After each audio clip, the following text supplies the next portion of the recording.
everybody. Welcome to another episode of Friends Talking Nerdy. This is Tim Jousma, and with me, as always, I have the holiest of holies. It's the Reverend Tracy. How are you doing? Oh, I'm doing great, Tim. I mean, I know you know, and some of my personal friends know I had kind of an exciting week. I go often from one thing to the other, and I wound up saving a baby bird going on a walk. So that was kind of an interesting way to start it out, and it's just been an onslaught of stress since then. You know, it's no secret that I'm moving. So a whole bunch of things going on. There's not been much dull moment this week. What about you, Tim? Well, I mean, apart from school, the big thing, of course, was the debut of the date night double that we are doing, Spotify exclusive show. Because we have the ability of adding music, we've reviewed a couple of bands, one from a band called Bad Cop, the album The Ride, and we also reviewed the album Pairs from the band Pairs, a couple of newer punk bands. So being able to utilize their music was really, really fun, but that's available on Spotify. You don't need a subscription to listen to that on Spotify, but if you do have a Spotify subscription, then the songs that we do play, you'll be able to hear the whole song, not just 30 seconds of it. So definitely excited about that, but also excited with the fact that we have a special guest on the show this week. Yay! Yay! So why don't you let our folks at home know who you are? Well, my name is Ray Scifres. Actually, let me get adjusted here. Sorry. Ray Scifres. I'm actually the sheriff in Hockley County, Texas. So coming to you from the more centrally located part of the United States in the South. But how is everything up in the Northwest? Very good.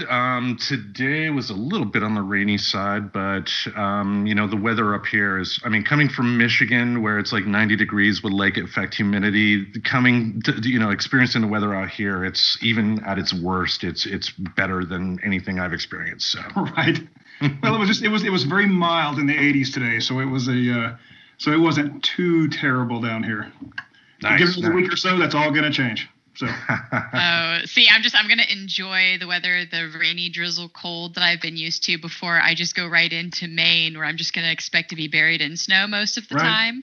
So I'm just going to enjoy what I've got while I've got it. But I can say I've really kind of, once I move over there, I think I've lived in pretty much all of the weather that the United States has to offer, even Arizona for a hot minute, no pun intended. So... It came out of my mouth before I realized it was lame. That's what happened there. There's inside words and there's outside words. Okay? Not the first time, not the last time. That's what I'm here for. That's the reason. But I grew up outside of New Orleans, so I'm used to humid temperatures and all that. 95% humidity, 100% humidity, and just I keep my coiffure pretty short. If you let it go too much, so we can't have that. Yeah, I don't have to worry about that. Male pattern baldness for the win. There you go. That's all right. All right. Now, I got nothing there. Yeah, hopefully you don't. But the first question we always ask somebody new on the show is, what is your nerd origin story? It's, I got started in law enforcement rather later in life. But, I guess if you talk about the topic that I enjoy the most, the thing that I kind of nerd out the most, I research the most, and get involved in the most, is going to have to be the mental health side of our business. Particularly when you talk about anything jail-based or pre-arrest diversion, stuff like that. But there are so many folks around the country that unfortunately have fallen into the criminal justice system, due to a mental illness that may be uncontrolled. They may have an episode.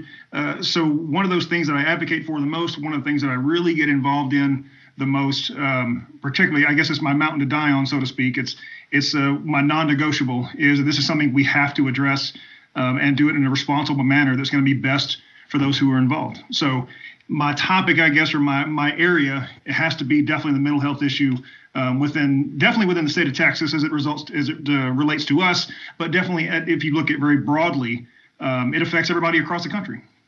Yes. Well, let's go back a little bit. What got you interested in law enforcement? Since you mentioned getting into it a little later.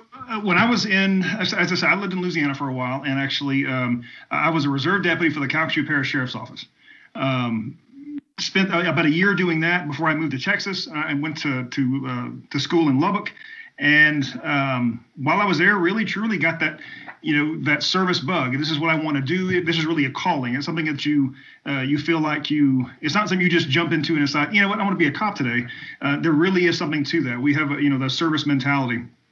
And went to the academy and went to work. I worked for a small city in Lubbock County for a while. Came to the sheriff's office a few years later and spent some time working for the DA's office, but then ran for sheriff, came back here, as the elected. I'm in my second term, just starting my second term as the elected here. Nice. But it really has to do with the service side of our business. And I call it a business. Really, I mean, it's a professional.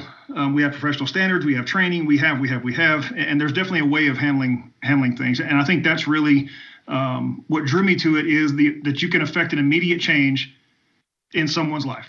And the goal, of course, obviously, is you want to affect a positive change immediately. And I think you're in the best position to do that.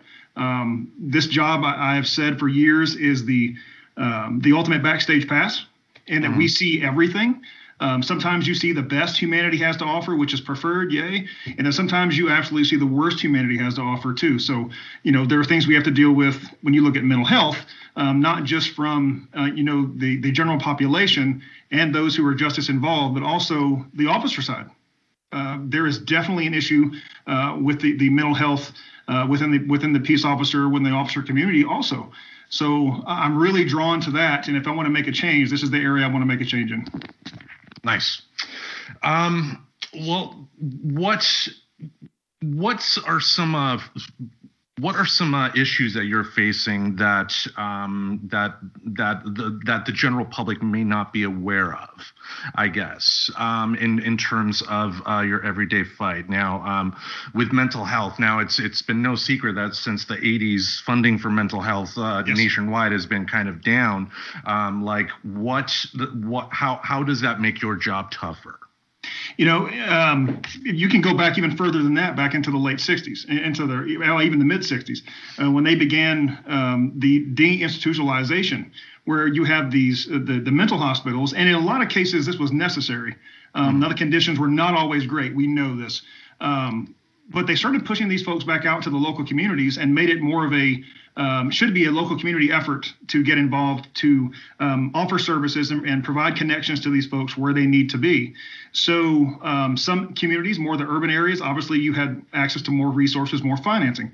Some of the rural areas, like where we are, we're a population of about 23,000. Yes, we're close to Lubbock, but specifically in our county, we kind of lack some of those resources. So when you talk about funding continuing to go down over the last 40 plus years, that does have a direct effect through the resource side. We have in some cases, no place to divert these folks to. Mm-hmm. I'll give you a great example that happened to us just in the last few weeks, that we had gone to the same address over and over and over again. This is an individual who suffers from IDD, an intellectual developmental disorder, as well as a diagnosis of a serious mental illness. Without going into specific of what it is, right. This individual, through repeated days, would get into a situation where someone would call us to respond. We would show up, and there was not so much. We couldn't force the issue, quote unquote, force the issue to have him go in for an evaluation. We tried to discuss things with him and really tried to impart on him, look, we really want you to go in and talk to these folks. We think they can help you. And he just flat out refused. Comes in the next day, we get another call out there. Well, at this point, we go out there because of a criminal offense. He actually committed a crime at this point, and to the degree that it was an assaultive offense that he needed to come in. So after 6 consecutive days of trying to get connected to services, now some of that is he didn't want to go, and some of it is we just did not have enough to get him connected to it. The service wasn't necessarily available. We called and had tried to have someone come out, and it just didn't quite work out. Well, the next day he ends up getting arrested. So now he is involved in the system of justice, and then they say, oh, wait, we think he fits the criteria now. We want him to come in and be evaluated. Well, for 6 days we tried to do that. So, it's kind of frustrating. And some of that is a resource issue. And some of it does fall back on the person because you're still there is a level of due process there. We can't just snatch this guy off the street and go throw him in a hospital. Okay. Right. That would be a different violation issue, right? Absolutely. You can't just force it onto somebody. That's not how it works. You're correct. So we tried to connect to services. Well, eventually, he had to come to jail to get it. And that's, to say that we are there, that this is where he's best suited to receive a service is not exactly where we should be. We should be able to have these direct connections. Now, I will say for us, it is getting better.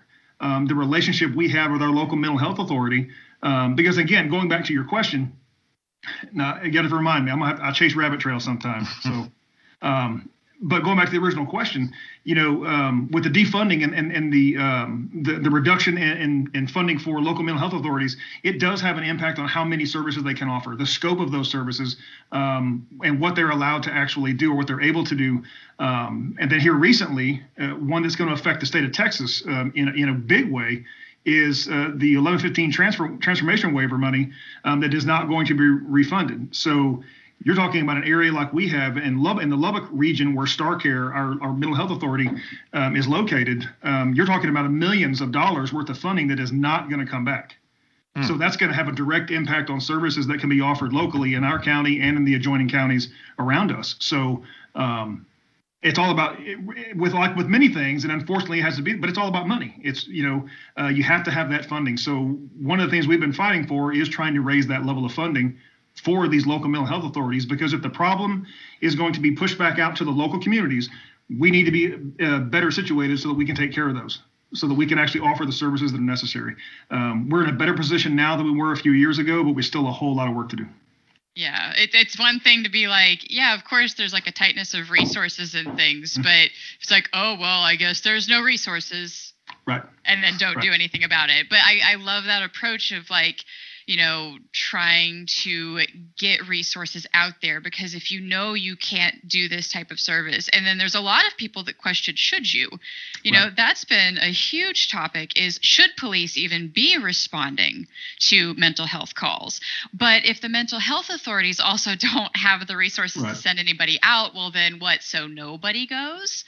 But yeah, so I see the point there of like, you kind of need to fill that need as well. It's not just as easy as stop going. Yeah. No, it's not. You're absolutely correct. It's one of the things we've been working on, and again through some grant funding, which has been very good. We actually are about to announce that we I'm going to give you the little bit of a story that we've received a grant fund that will allow us to establish a crisis intervention team in our agency. And it's a co-responder model. So we're going to base it off of one of the neighboring counties, one of the neighboring cities that has this, where they have a mental health professional that goes along with the deputy, goes along with the officer to a crisis call. Nice. So some of these, when they come in, there is usually something where there's threats of violence or there's potential for violence. Because some of these folks, when they go into an episode, maybe it's a mania that they go into, and the family doesn't know what to do. They call, well, we want to go and de-escalate. Well, that's our first goal. So we want to provide for safety for all involved, and then connect them with that mental health worker. That is our direct pipeline into the hospital that they need to go to or to receive the services they need. Because sometimes it may be something as simple as, look, I can't get over to this other city. I can't go to Lubbock to get the medications that I need because I don't have access to transportation, or we just don't have that resource and they don't come to me. Well, this is a way we can kind of deal with both sides of this. Is we can be, number one, we can be preventative, and that we can actually go out and make contact with these folks on the front side. Hey, look, you got an appointment coming up in another week or so. Do you have a ride? Is everything going to be okay? Do we need to help you? Because look, we'll come pick you up and take you. If you need to go and see the doctor, get your meds, whatever, we will help you. You start establishing a relationship with these folks on the front side, so that maybe we can prevent the crisis and prevent the behavioral issue down the road. We would much rather be out in front of that. So having that licensed mental health worker with us will help us bridge that gap, and maybe we can do a lot more on the preventative side, so we don't have to respond to as many crisis calls down the road. Brazos County, where College Station is, A&M has a very good model for their crisis intervention team that does exactly that, and they have seen a very, very positive response with their crisis calls as a reduction, but they're also seeing the front side of this with the door knocking and making contact with these folks has been very, very productive. Nice. In regards to funding, what challenges have you experienced in terms of being able to find funding for projects like this? Some of it I can imagine is probably politicians, but in terms of the general public as well, how do you sell the general public who generally does not have much concern for a criminal on the benefits of these services? Well, I think it's how we really approach it. Yeah, you do have some of that I'm an elected official, so by default everyone assumes like, oh my gosh, you're a politician.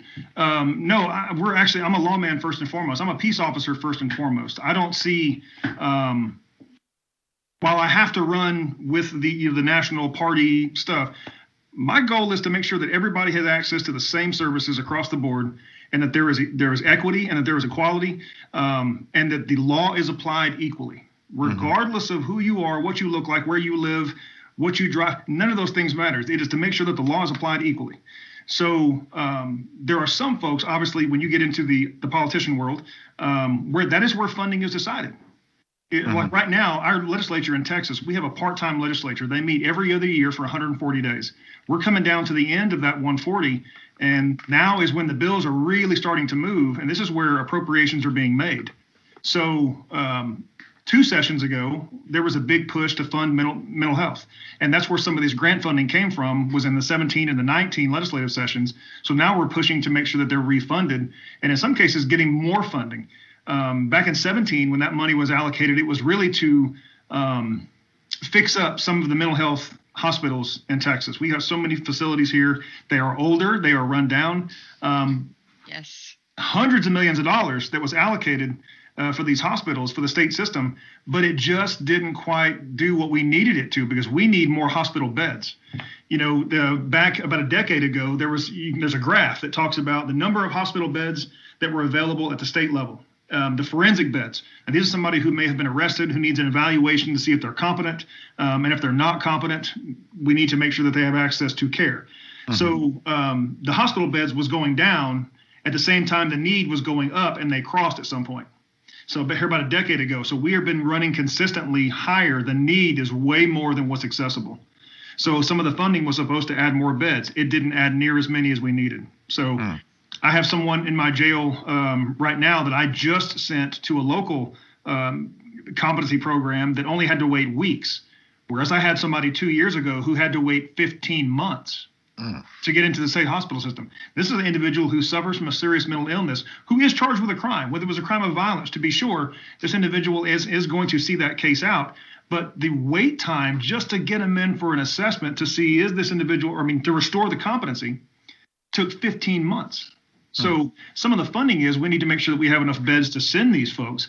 But at the local level, again, if you're looking at more of the preventative, more of the diversion, fund the local initiatives, fund the local mental health authority. We have 39 of them across Texas. Make sure, especially in these rural areas where we are, that you have enough funding to expand the local hospital, to make sure we can hire more psychiatrists and psychologists or qualified professionals. Expand the CIT programs within some of our agencies. This is a great use of resources to attempt to divert folks away. At the local level, if you can increase that funding, what we should see on our side is if we're diverting more people, we're keeping less people in jail, which means our costs are going down of housing individuals. My jail cost per inmate per day is $73.17. So for every inmate every day, that's how much it cost me. If I'm seeing less and less inmates because we are diverting them away from the system, before they kind of that preemptive strike, before they commit crime or before they end up being charged with something, let's get them where they need to. It's much cheaper. So we talk to our citizens about that. We explain the nature of the problem. We explain the nature of the funding issue and how we need to attack it. So I went a long way around to tell you that we go back and we attack it at the local level by explaining this as much as we possibly can to say, look, this is important to you. It does increase public safety, but at the same time, it does have an impact on your our budgets and how much money we're spending. So therefore, it has an impact on your taxes. So. Nice. What about education services in the prison? How important are they? Which Sure. obvious question, of course, but do you think they could have a bump up in terms of the budget allocation? I just got back from a meeting last week. I was in Huntsville at Sam Houston State. The Correctional Management Institute had a racial inclusion and diversity. They call it a summit of sorts, where there were 20 of us from around the state. There were 2 sheriffs, a couple of jail administrators, and a lot of TDCJ folks, and some from local probation offices.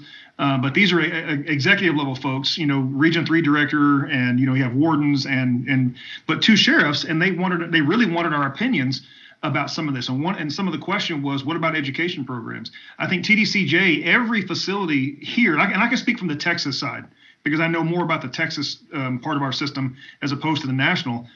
However, most of the prison systems are incorporating education programs, vocational programs, and connecting these individuals with the program that best suits, that best sets them up for a level of success upon release. I think some of the issue at the prison level is too often they open the door and best of luck to you. Here's your bus ticket, best of luck. At the local level, what we're doing here is we know that education, we know that employment and stability of housing are major issues. If you lack those 3 things, you can show a correlation to recidivism and reoffending. At the local level here, we actually started up in the last few weeks doing GED classes inside of our jail. Nice. And I help teach them. So I give so many hours out of my week, and I'll go in and basically help tutor them through the materials. We have purchased the materials, and we'll go through and set aside the time. As we kind of make it a classroom time. If they have a binder and they have the highlighters and markers and all the pens and stuff, and they have their textbook that they go with, and we go through and we work through the material. There is a high number that just don't have even a high school education. So at least let's get them through that process. Let them get a GED, and then maybe we start connecting them to other resources. Maybe we can help them find the job. We have a nonprofit here that can actually help with that. So we can connect them with this post-release. All right, now you have got a GED. You now have access to a job. And that's so at least you can have your basic needs. Go back to Maslow and the hierarchy of needs. We'll start just there. The most foundational needs we need to have met are food, water, security. So if I can have an education, if I can have a job, I can provide myself food, water, security. So let's meet these basic, these foundational needs. So yes, education programs, I'm all about it. There's a couple of jails who actually have a vocational program where they let them do some automotive work, or they let them do some welding, or something with woodworking, whatever it may be. They can learn a trade, learn a skill. Now, inherently, jails and prisons are different in that our length of stay is way shorter. We're talking about, average length of stay for me is probably hovering around 32 to 33 days right now. Now, there's some obviously that are higher than that, some that are lower than that. But we have to, if they're going to be with us for a month, 2, 3, 4 months, we need to make that the most impactful possible. The one thing I don't want is idle hands sitting back with nothing to do in the jail. I want them to find an activity, want them to do something to occupy their mind while they're here and make the best use of their time. Now, actions have consequences. You may, and I tell them that when they get here is whatever the outcome of your case is, that's between you, your attorneys, and the courts. But while you're here, don't tear my jail down brick by brick, and I want you to find something to educate yourself. So give them something productive to do. And hopefully we won't see some of those same offenders coming back and back. Yep, Nice. I was going to say that's kind of the end tagline of that speech is, whatever happens, that's between your people, your court, and your right. lawyers and stuff. But you're going to educate yourself while you're here because I don't ever want to see you again. And I mean that with all of the positivity and love in the world. and I've done that. I've actually seen some that are being released to TDCJ, or they're being released outright, just being released. And with a handshake and look, I don't want to see you back in my jail. Whatever it is you need to do, I will provide you names. I will provide you the resource. Look, you go to this place, talk to these folks, and they can help you. And I did run into one here not too long ago he had been here for about a year waiting on his case to be handled. Once he got it all wrapped up, he got it all done. And I saw him, and he's been out of the jail for about a year and a half at this point. And I saw him; he was working at a restaurant, and he came up. He goes, "Sheriff, man, I just want to come over and say I'm doing well. Look, I'm clean. I got a job." He said, "I'm not making a ton of money, but I'm making money, and it's mine. I'm earning it." And he said, "Thank you." He goes, "Y'all treated me and my staff. He said, y'all treated me with respect, and that made a difference, man." And he goes, "And you're never going to see me again." And so far, knock on wood, everything is he's still working there. He loves it. He's working for one of the fast food restaurants here. He said, "Look, I'm not making a ton, but I'm making money, and it's honest money, and it's mine." So it's good once in a while when you see those kind of things that they're working out. So people can change. Exactly. Nice. So you mentioned like recidivism, and it's really awesome that he was able to get a job. But I'm wondering, how do we implement, because it seems like there's more change needed, right? Because unfortunately, there's not enough programs out there who can guarantee that they're willing to hire people. I mean, we can go into a ban the box conversation right here of you have to say right then and there on a job application if you've ever had. Right. Even it can come up in rental situations, because you want to talk about things that really work into the issue of people, ending up going back in. Mm-hmm. It's not being able to get a job and not being able to get work. So I guess really my question is where do you see other efforts going outside of just the sheriff's department and then mental health, so that people who do either change or get help for their mental illnesses, how they can really reduce that likelihood of recidivism outside of specific programs? Right. Here's what's interesting is we had this conversation last week in Huntsville about being labeled. Folks who may have a mental illness, and they are labeled as, well, I have bipolar, or I have schizoaffective, or something, something to that effect, and I have to take medications. And people learn that about them, and they may or may not see them differently. Equally, I think you have some folks who, upon criminal conviction, they have to. You're right. It's the checkbox. Yes, I have been arrested, or yes, I have been found guilty, or I do have a conviction for something. I still go back. There are bad people in the world who do bad things for bad reasons. We know all of this. But there are some folks who are good people who make bad choices, and that happens all the time. Mm-hmm. So some of these folks continue to pay the price post-release for that one mistake. I can tell you, there's a guy he's in Beaumont. His name is Damon West, and Damon and I went to grad school together at Lamar, packing cards. We went to Lamar together, and he got his degree in his master's in criminal justice. Damon is a convicted felon. He went to prison, and he tells his story all the time. That he went to prison related to a drug history and got involved in some burglaries and got convicted, and they gave him a life sentence for it. He was able to get released after about 7 years, if memory serves. He got a waiver. He would go back to college to get his master's degree. Now he's written 2 books, and he has founded a nonprofit that actually is, and they're launching it, and I believe in the state of Louisiana, they're kind of test it there. He's launching a program to take these convicted felons who are African American and putting them into education programs to get teacher certifications, so they can go back and work in these schools, and especially some of the more troubled environments where some of these kids, can go either way, and be a positive role model for them to say, look, you can change your life, you can do good things, but I don't want you to suffer the way I did. Don't do the things that I did. Let's start this off correctly and actually teach these kids and actually be an educator and a mentor. So I'm very interested to see how Damon's program works out. It's an interesting concept, away from the typical programs. This is something totally different. So I think it's a very good start. So there's some of the basics on there. No, felony assaultive offense, no crimes of violence. So you're basically looking at your drug offenders is what you're really narrowing this down to. Some of your white collar offenders and some of your drug offenders. So let's put these folks in positions to be successful as opposed to positions to recidivate. Right. Or forever punishment, right? Like, right. Where you can just never, ever get it off, because it goes to a stigma both ways, because it's either that you did something bad because you are a bad person, or you did something bad because you have a mental illness, and we are no stranger to that being stigmatized against. Yeah, indeed. Yes. You mentioned kids.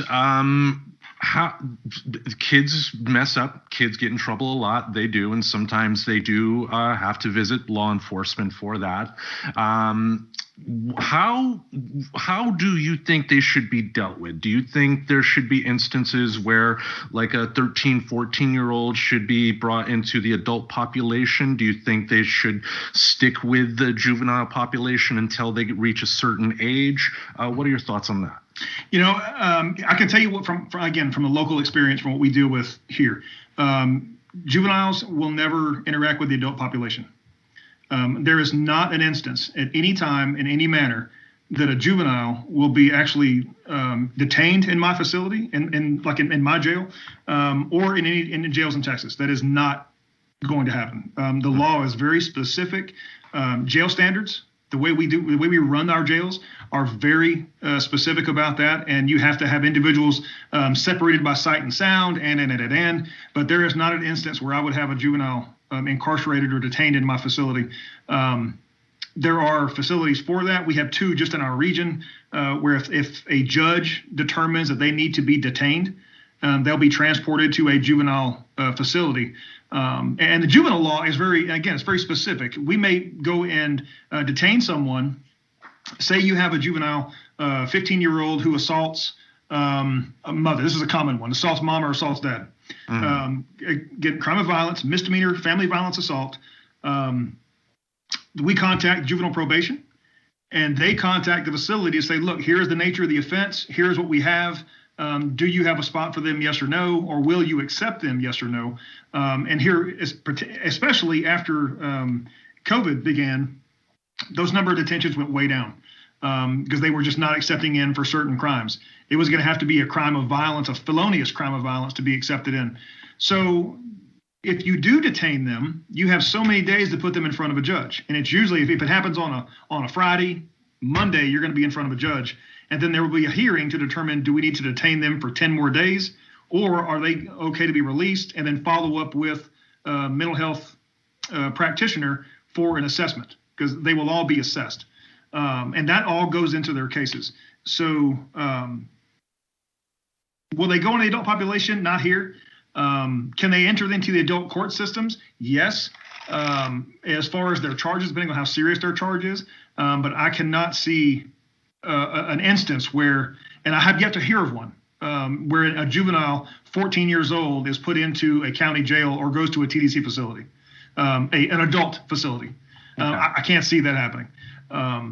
So short answer, no, they should never be with adults. Long answer, no, they should never be with adults. Okay. Do you have any more questions, Tracy? Well, I mean, I guess so. It's very clear, like, this is jail versus prison, right? So I realize this might be more of you sharing an opinion. Mm-hmm. But what major changes do you think that you've been kind of working with on the jail level that you could see being applied easiest to the federal level to see if up to the state prison or up to the the state prisons, like just kind of up to the next level. I don't know, like, the chain of command of, like, the sizes of things, so the next one up, because we know the change needs to be bigger, right? I mean, I think that's something most people can agree on. So how do we start it there, though? I think a lot of things will begin at the local level. I mean, how we impact our local system of justice. I'm a believer in systems approach, where we may be. And county government, I think, is a good example of that, because we are all individually elected. So you may have an elected county judge, you have an elected district attorney, county attorney, et cetera, et cetera, et cetera, elected sheriff. I am responsible for everything in my purview. The jail statutorily is mine. I'm the keeper of the prisoners, but I'm also the keeper of the peace. So that is statutory. How I do my job, how my deputies do their job, can impact how the district attorney's office does their work. So while we are independently elected, we are interdependent, and we are somewhat dependent upon each other because we can have an impact on each other. So I'm a systems approach guy, understanding that bring all the stakeholders to the table and say, really, and I use it this way, is we got a lot of smart people, lock them in a room. Let's get it figured out. But basically, look, we are spokes on a wheel. As long as the spoke on the wheel is true and it is doing its job, performing its function of keeping the wheel intact, the wheel will turn efficiently, it will turn quickly. When one breaks down, it will cause a breakdown in another. The integrity of the wheel is compromised. You're going to get where you're going, but it's going to be a bumpy ride, and it's really going to take a long time. So for our system of justice locally, everyone needs to perform their function the best they can with an understanding that what we do impacts others. So we should be having these conversations, how we file cases, how the district attorney's office file cases, or the county attorney, how the district judge or how the county judges look at their dockets. Where are the priorities in each one of these offices? And let's put something together to make this more efficient. And like I tell people when they come into my jail, look, what you do, I want you to come in, handle business, and leave, whatever that means for you. Just come in, do what you got to do, handle your case, and then we're going to move on. We don't want to belabor this. We don't want to drag this out. Just come in, do what you got to do, and let's go. It's very much the same thing with me. It's very much the same thing with other electeds. Let's get down to business. We're here to be efficient and be effective. Public safety has to be number one. However, we can do this together as long as we understand that. Drop the egos. Shrink the heads. The joke was, sheriffs wear Stetsons to keep the head in, from exploding too much. But it's very well possible for us to do a lot of stuff together. And when we really look at it, what exactly is it we're here for? And that is to be the best public servants we can, be good stewards and do the right thing. But we can do this efficiently, and I think it starts with us. So if we can do this at the local level, and the example would be responsible charging, not overcharging is one example. And this one comes up, time and again, where you may start charge stacking on someone. I don't know. Everyone thinks that judges are the most powerful people in the system. It's actually the prosecutors. They have the most stroke, so to speak. So let's be responsible about how we charge individuals. Because again, I think that you start stacking too much on, you're going to drag stuff out. Well, I mean, kind of the point of charge stacking was not really with the mind of rehabilitation. It was with the mind of being retaliatory. It goes back to the incarceration. Yeah. I mean, you look at one of the classes I teach. I'm an adjunct at South Plains College here, and I teach correctional systems classes, legal aspects classes, and we talked about that, about charge stacking. And you look at kind of the theories of punishment and kind of how things change over years. It's very much been the tough on crime policies going back to the 80s. And it has all been about, you go back to the Crime Control Acts, where mandatory minimums start coming in, 3 strikes laws, and sentencing guidelines of the U.S. Sentencing Commission. Those all changed. You look at it, been the late 70s, early 80s, the crack epidemic, that it really was a big part of this. So at the local levels, again, I think you do have habitual offenders. Again, bad people, bad things, bad reasons. You do have some of those that may be how they're dealt with. Let's just be honest. That may be how it is. But you get some folks that get wrapped up in it. And I'm going to give you a good example. And I don't know how much time we have. And just tell me to be quiet if I need to. No, you just keep talking. It's all good. I'm going to give you an example.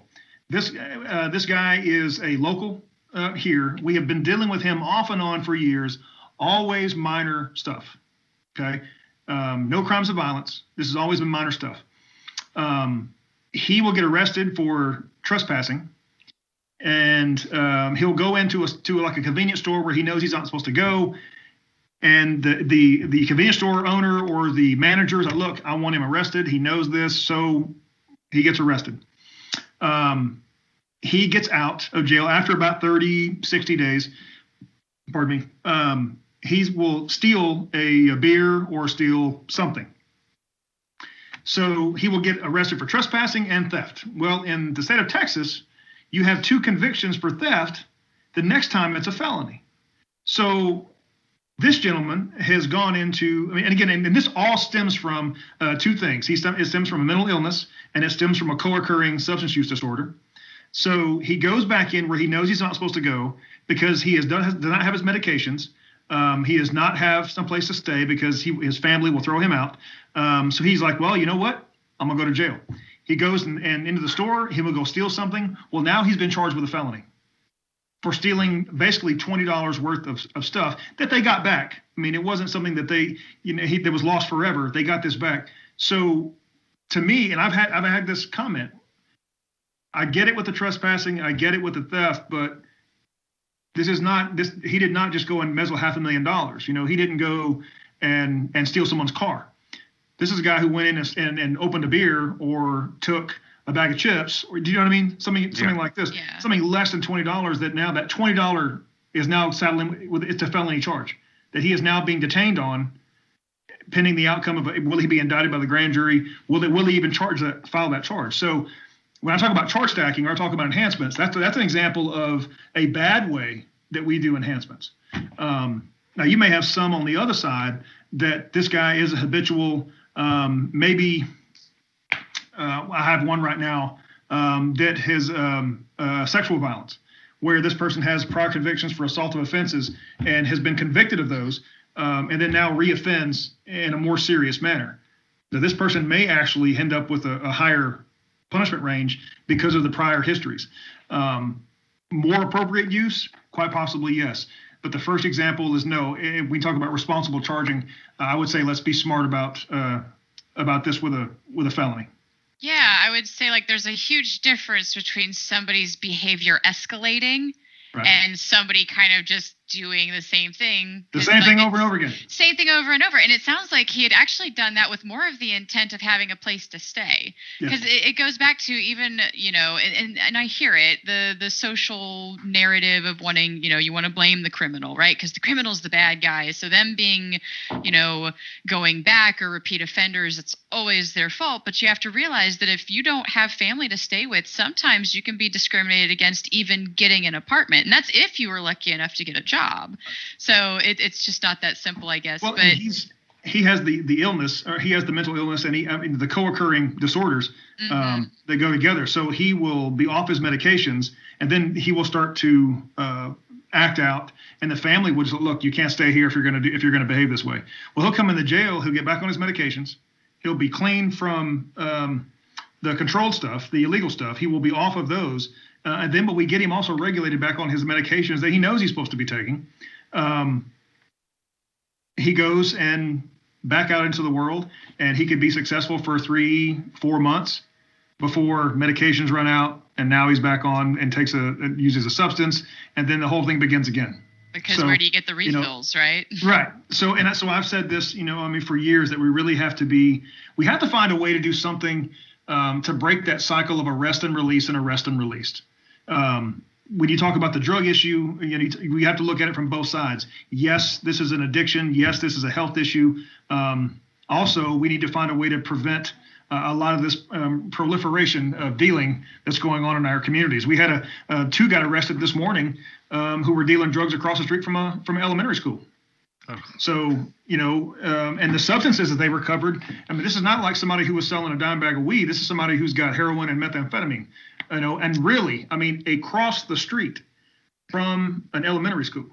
So that's one thing. This guy getting arrested for trespassing and stealing a beer, did he know when his whole intent was, I'm not trying to, look, I know if I go in here, I'm going to go to jail. If I go to jail, I'll get 3 square meals a day. I'll have a place to sleep. I can shower, and I'll get my medications. And again, I go back to that question I asked earlier: is how did we get here to this point where someone feels that going to jail is their best option to receive care? Yeah, that is. Yeah, if I had an answer for that, I guess I'd be a billionaire. But I guess it almost sounds like if we want to see bigger change, as far as actions on our part, it is vote for more use, because this is an elected position. So how do we find more use? Well, it's funny. And I ask anytime I hire a deputy, or even a detention officer, I'm the final interview for anybody that comes to work here. And one of the questions that I ask them, and say we look for 2 things. Number one, we look for person job fit. Is this individual, do they have the physical skills? Do they have the mental skills and the abilities to do this job successfully? I look for organizational fit. Do you fit with the culture or the organization? And I asked them this question: what is your philosophy of policing? What do you believe the role of peace officers are in society? What do you believe the role of detention officers are in society? What is your job here? Not just what do you do day to day, but how do you see it? Because I think it goes to the virtue, it goes to the ethics, and it goes to the integrity of the individual. So if you see yourself as, I am the keeper over this person and I am going to lord my position over them, I don't have anything to do I have nothing for you. If you understand that these are individuals, these are human beings that need to be treated a certain way, behavior management is a real thing. You treat them with a level of respect while they're here, and we can all get along. Okay, we can get things accomplished. You see reductions in uses of force. You see reductions in complaints. On the Leo side, it's the same way. What do you think your role is here? Not just what your job is. Well, I patrol and I go and I make arrests, or I make traffic stops, or I do this. I'm not talking about the day-to-day skills. I'm talking about up here. What is your role? And I'm looking for someone. Doesn't matter what they look like. Again, what they look like, where they live, what they drive. None of those things matter. I'm looking for the heart of the individual and the mind of the individual. Have you educated yourself, taken advantage of educational opportunities, whether it be formal education through college or through additional training?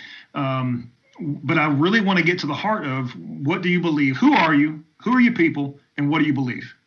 If you can answer those things for me and they align with the organizational culture of ethical behavior and acting with integrity, equal application of the law, no matter who you are, if we can go through this, you will be successful here.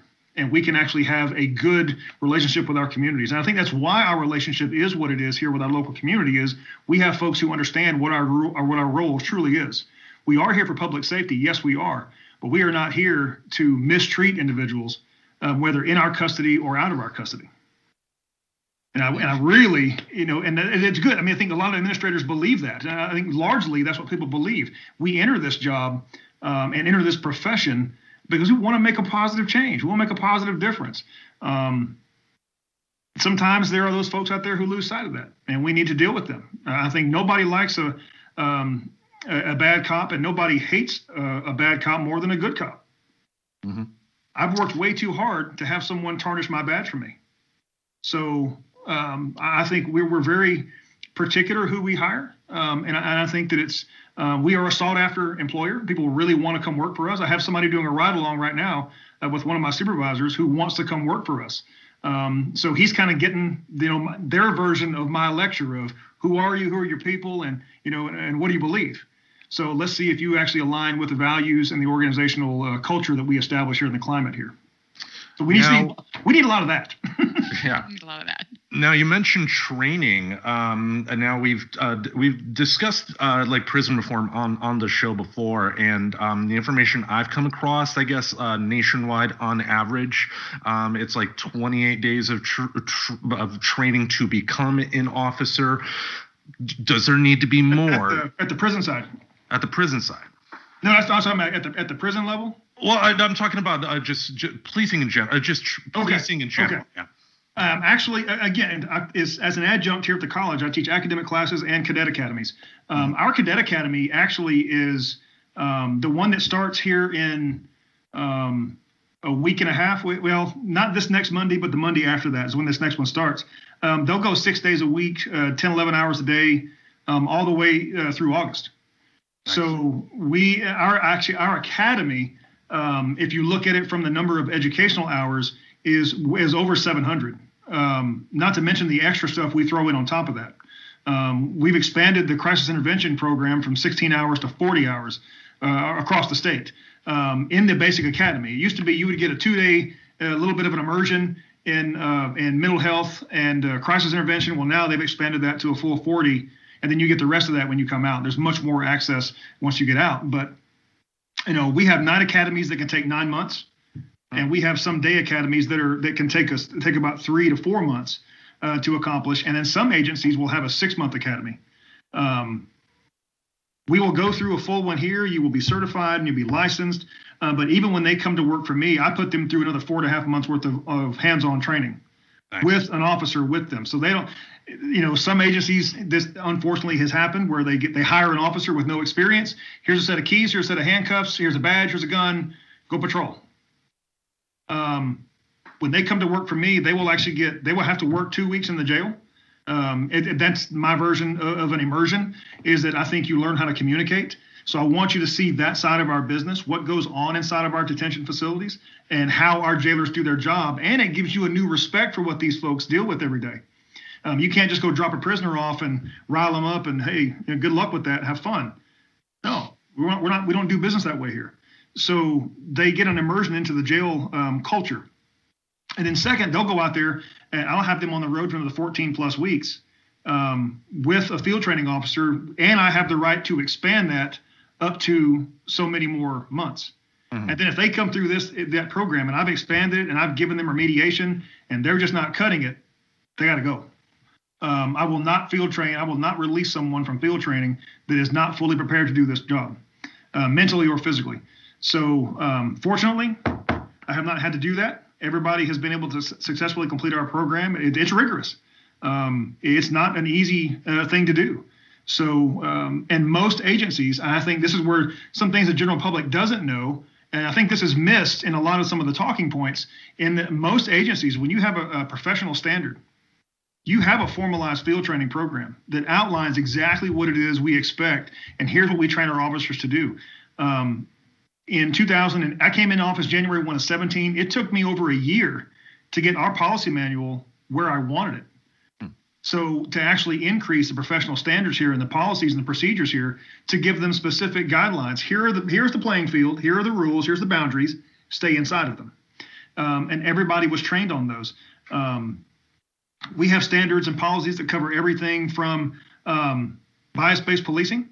We have them for body camera usage. We have policies for arrest procedures. We have them for report writing.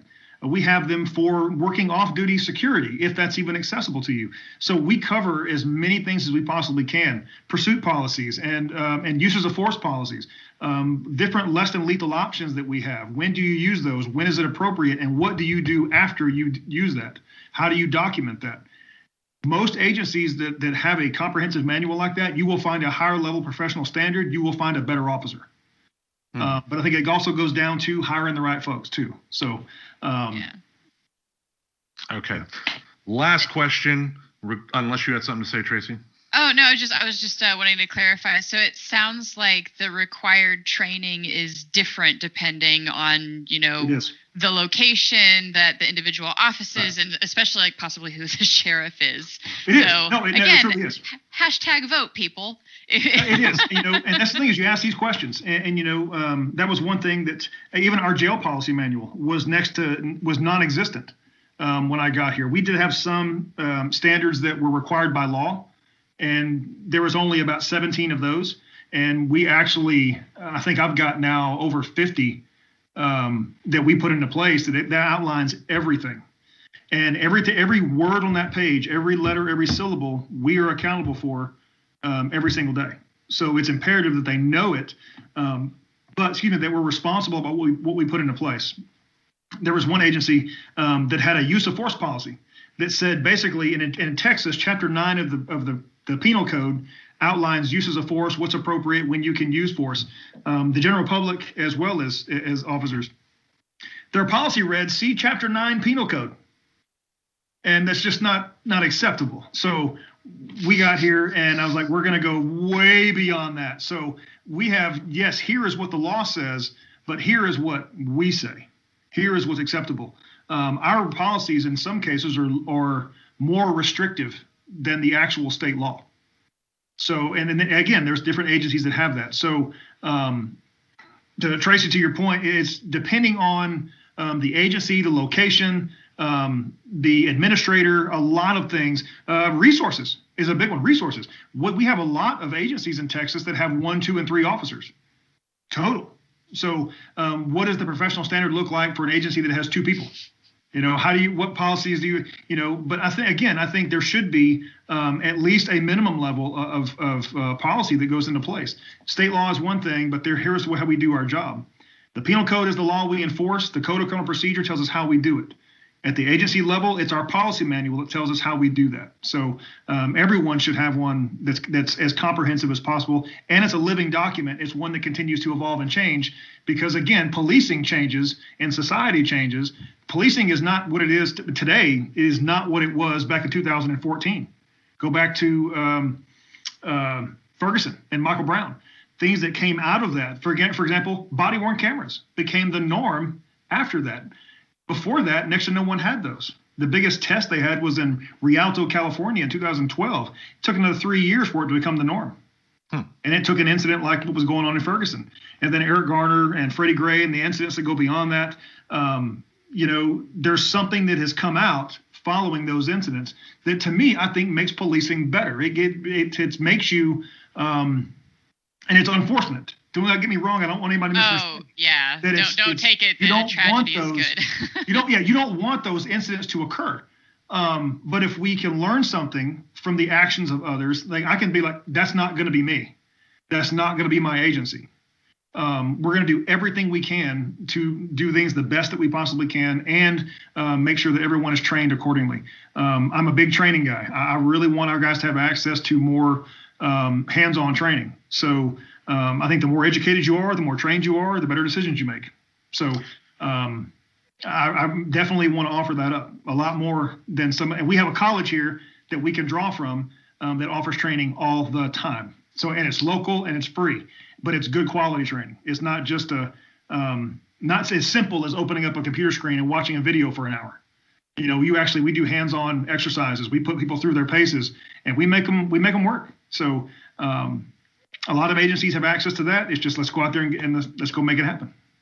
An opinion question here. Do you think that there should be federal standards for training, or is that in a country this size with as diverse of places that we have, is that an impossibility? I think you're going to have that's a hard road to hoe. When you have as expansive as our nation is. Let me tell you this. In Texas, we have a regulatory agency. It's called the Texas Commission on Law Enforcement. They basically help us with professional standards and training guidelines. They actually do a lot of the training development. They develop the courses along with the Bill Blackwood Institute at Sam Houston State, or with Texas State University or some other stakeholders, and they bring these folks in and develop these curriculums that the legislature will tell us we need. In the last few years, I can tell you that every session we get more training. There's something else that's mandated by the legislature every other year, whether it be another cultural diversity class or de-escalation that came out of the Sandra Bland Act, Senate Bill 1849 back in 2017.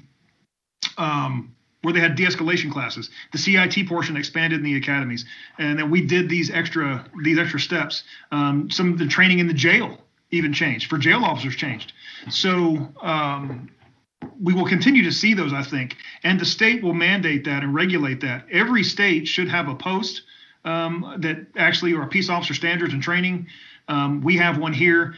Trying to get 50 posts to agree on what the minimum standards should be, I think is going to be very difficult.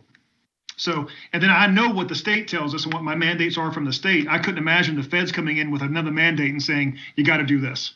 I think it's going to be difficult, but I never turn away from training. And look, it is what it is. That's a part of our business. And I wholeheartedly accept that, and I encourage it. As far as the training standards, you're going to have a hard time getting a federal standard on top of individual state standards. But I think the question comes up so often because the state standards do vary as much as they do. Mm-hmm. The academy links may even vary. The types of classes they take. You're going to have the basics. You're going to have a use of force class. You're going to have penal code or criminal law classes. You're going to have constitutional law classes. There's going to be those basic and foundational defensive tactics. You're going to have those basics. But what do we offer over and above that? I think Texas does a really good job. Texas, I can tell you, does a really good job of making sure that our curriculum is what we need it to be. Again, some of it is reactive, but the whole deal last week at Sam Houston is to develop, and this racial inclusion and diversity is to develop a training curriculum that we can put into our leadership courses for our jail professionals, for our law enforcement professionals, to have that as being a major function within any kind of leadership program they go to. So we want to be proactive and get out in front and do something and say, look, Texas is doing something right. you should model after us.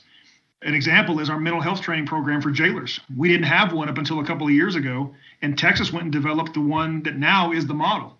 The program we've put into play is one that other states are now trying to say, hey, look, how did you do this and how do we make it work in our state? So I would rather them look to us and say, we want those standards to be the minimum. That would be great.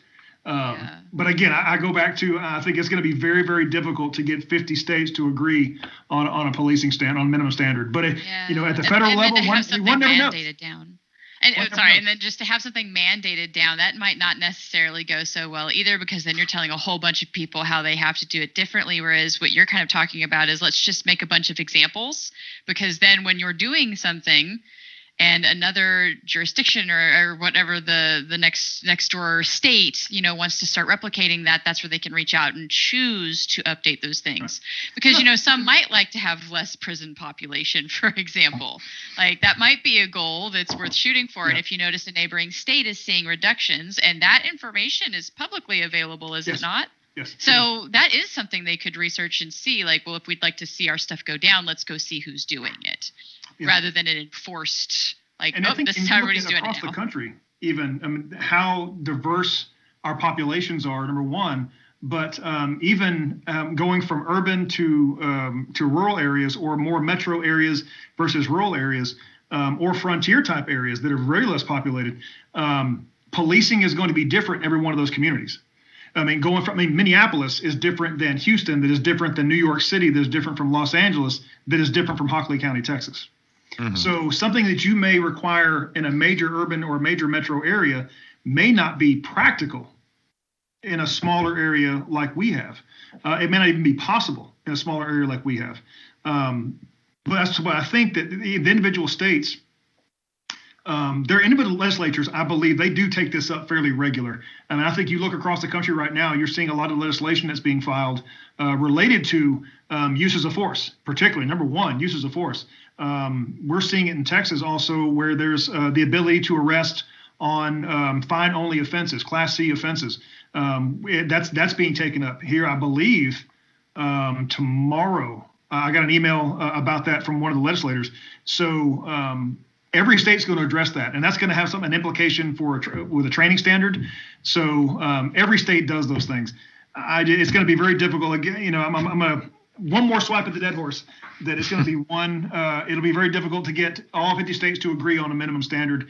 And I would hope that every state would want to step up and do the right thing, and not wait for wait for Congress to say you have to do this. Yeah. It's much better to be proactive. Let's get out in front and do the right thing, and not make someone come in and tell us what we should be doing. Right. Last question. I wanted to save a serious question for the very end. Do the ladies really love a man in uniform? I haven't worn a uniform in a long time, man. I don't know. When I first took office, I did. And I make this joke because I speak at conferences. I'm going to the jail conference, the state jail conference next week, and I'm doing a lecture on employee mental health, jailer mental health.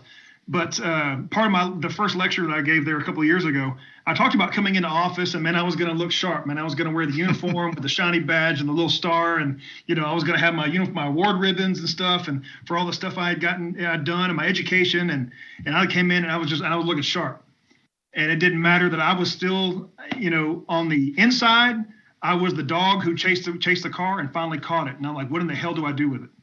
There was that nervousness, and outside I had to be confident. Inside, I'm like, oh my gosh. I don't think the uniform made a difference.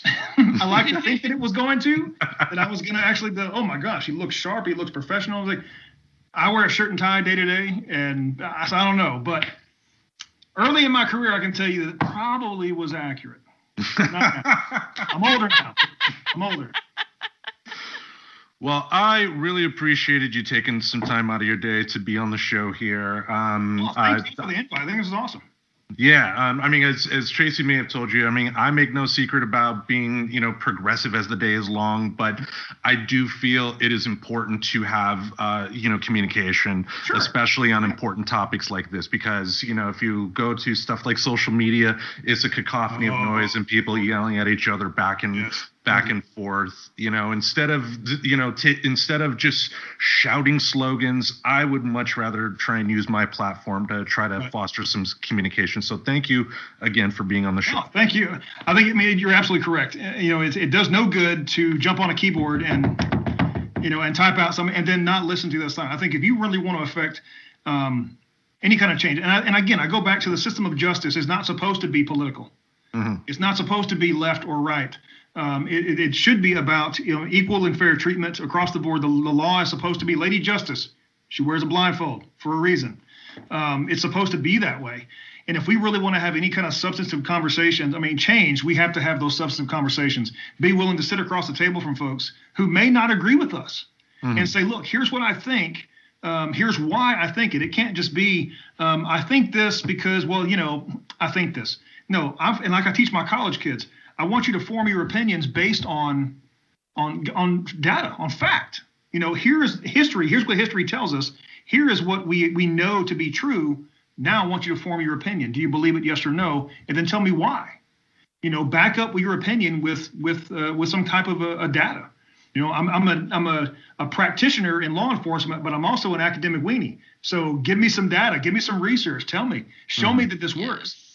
And actually, when you open your mind, I think when you were prepared to have those conversations, really, truly, non-judgmental, it's not name-calling, you're nothing but a redneck, you're nothing but this. It's when you alleviate that stuff and you just come to the table and have honest conversation, I think you can affect more change positively. It shouldn't be, to me, especially with system of justice, it shouldn't be left, right, liberal, conservative. It shouldn't be. This is what it is. Here's the best thing we need to do. Let's just get it done. And that sounds very simplistic, but it really should be that simple. I 100% agree. So once again, thank you for being on the show. And do you have any closing words, Tracy? Oh, no, I really don't. I just think that was a really great interview. So I'm excited for this episode whenever it comes out. Yeah, thank you for coming on, Ray. Because, we go way back. We met back when you were in some of your first uniforms, I think. That's right. Did Tracy ever tell you her bar fight story? No. Oh gosh. Okay. Wait, like bar fight as in like throwing them hands kind of bar fight, or?